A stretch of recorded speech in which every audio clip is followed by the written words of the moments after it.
ముందుగా వేదిక టీవీ ప్రేక్షకులకు స్వాగతం. వేదిక టీవీ చేపట్టిన సర్వేలో భాగంగా ఈరోజు వేదిక టీవీ షేర్లింగంపల్లి మండల్ గచ్చిబౌలి విలేజ్కి రావడం జరిగింది. మరి ఇక్కడ ఉన్నటువంటి ప్రజలు రేవంత్ రెడ్డి గురించి ఏం చెప్తారో వారి అభిప్రాయం తెలుసుకునే ప్రయత్నం చేద్దాం. నమస్తే, మీ పేరు సార్? చెన్నబసయ్య. ఏం చేస్తుంటారు సార్? నేను రిటైర్డ్ ఎంప్లాయీ. రేవంత్ రెడ్డి గారి పాలనపై మీ అభిప్రాయం ఏంటి సార్? రేవంత్ రెడ్డి పాలన మంచిగానే ఉంది, కానీ ఆయన ఇచ్చిన హామీలు కొన్ని కాలేదు. 2016 ఉన్నది 4016 అన్నాడు, ఇంతవరకు చేయలేదు. రైతు బంధు చేయలేదు, ఇంకా ఇట్లా కొన్ని ఉన్నాయి పెండింగు, అవి కూడా చేస్తే బాగుంటుంది. మరి గతంలో కేసీఆర్ గారి పాలనపై మీ అభిప్రాయం ఏంటి సార్? కేసీఆర్ పాలన కూడా బాగానే ఉంది, కానీ ఇప్పటికీ ఆయన పెట్టిపోయిన పెండింగ్ బిల్స్, సివిల్ కాంట్రాక్టర్స్ వాళ్ళంతా చాలా బాధపడుతున్నారు. రేవంత్ రెడ్డి గారు ఆయన దృష్టికి వచ్చి వాళ్ళని అంతా క్లియర్ చేస్తే పాకవుతుంది. ఎందుకంటే వాళ్ళంతా అప్పులపాలైపోయినారు. Contractors, civil contractors, municipal contractors, వాళ్ళకు బడ్జెట్ లేదని డబ్బులు ఇవ్వడం లేదు. ఎన్నో వందల కోట్ల రూపాయలు పెండింగ్ ఉంది. అది ప్రాబ్లం, అంతే. రాష్ట్రంలో అభివృద్ధి ఏ విధంగా జరుగుతుందంట సార్ ప్రస్తుతానికైతే? అభివృద్ధి అయితే బాగానే చేస్తున్నాడు ఆయన మంచిగా. ఇంకా కొన్ని రోడ్లు అన్నీ ఇప్పుడు మండలంకి వెళ్ళి టౌన్లలో ఆ రోడ్లు అన్నీ చెడిపోయినవి, అవి ఇంకా రోడ్లు వేయడం లేదు. ఇప్పుడు మాది ప్రస్తుతము నారాయణపేట నుంచి మక్తల్ రోడ్డు ఉంది, అది పూరా చెడిపోయింది, అది ఆ రోడ్డు వేయడం లేదు. దానికి కూడా శాంక్షన్ చేస్తే బాగుంటుంది. నమస్తే సార్. నమస్తే. మీ పేరు సార్? ధనంజయం. ఏం చేస్తుంటారు? నేను కన్స్ట్రక్షన్. రేవంత్ రెడ్డి గారి పాలనపై మీ అభిప్రాయం ఏంటి సార్? కొద్దిగా ఇబ్బందిగానే ఉంది సార్.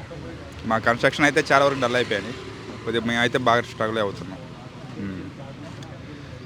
చాలా వరకు మా కన్స్ట్రక్షన్ ఫీల్ అయితే బాగా ఇబ్బంది పడింది, చాలా బాగా డౌన్ అయిపోయింది. అది దానివల్ల బాగానే ఇబ్బంది అవుతుంది మాకు. ఇప్పుడు ఈ అభివృద్ధి పథకాలు ఏవైతే ఉన్నాయో అవి జనాలందరికీ అందుతున్నాయంటారా? మనకైతే తెలియదు సార్. ప్రస్తుతానికి అయితే ఆంధ్ర మామూలు ఇక్కడ మేము కన్స్ట్రక్షన్ ఫీల్డ్ అయితే ఉంది. మా కన్స్ట్రక్షన్ అయితే కొద్దిగా ప్రాబ్లం అయితే ఉంది. ఇక్కడ నాకు నేనైతే లోకల్ కాదు, మాదైతే ఆంధ్ర. నమస్తే సార్. నమస్తే. మీ పేరు సార్? నా పేరు శ్రీకాంత్ సార్. ఏం చేస్తుంటారు సార్? మేము plumbing sir, plumbing. Revanth Reddy గారి పాలనపై మీ అభిప్రాయం ఏంటి సార్? రేవంత్ గారు సారు అందరికీ బాగానే చేస్తున్నారు సార్. ఇప్పుడు ఇంతకుముందు పాలన ఏముందంటే వాళ్ళకే చేసుకున్నారు, కానీ మా హాస్టల్లకు ఎవరికి చేయలేదు వాళ్ళు. అంటే వాళ్ళ లీడర్లు వీళ్ళే చేసుకుంటున్నారు.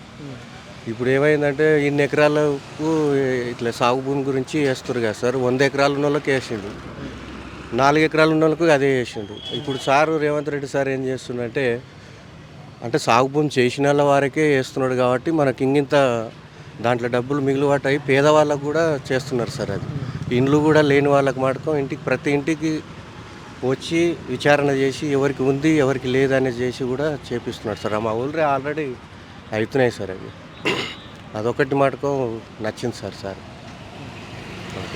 మరి గతంలో కేసీఆర్ గారి పాలనపై మీ అభిప్రాయం ఏంటి సార్? సార్ చేసిండు సార్, కానీ చేయలేదు అందుకే లేదు. కాకపోతే వాళ్ళకే చేసుకున్నారు సార్.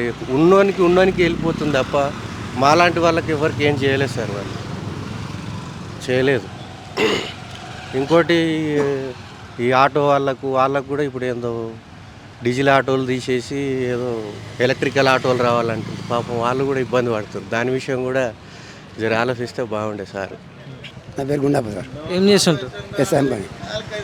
రేవంత్ రెడ్డి గారి పాలనలో వ్యవసాయదారులకు ఎలా ఉందంటారు సార్? రైతు బంధు ఇస్తానే ఇవ్వలేడు, ఇస్తా అంటానే ఉన్నాడు, ఇవ్వలేడు. ఇక రుణమాఫీ కాపులోని మాఫీ ఇస్తున్నాడు, కాపులోని కూడా మాఫీ కొంతమంది చేసి కొంతమంది చేయలేడు. మరి గతంలో కేసీఆర్ గారి పాలనపై మీ అభిప్రాయం ఏంటి సార్? కేసీఆర్ రైతు బంధు కరెక్ట్ ఇచ్చాడు, కాపులోని కూడా చాలా మందికి ఇచ్చి చాలా మంది అతను కూడా ఇవ్వలేడు.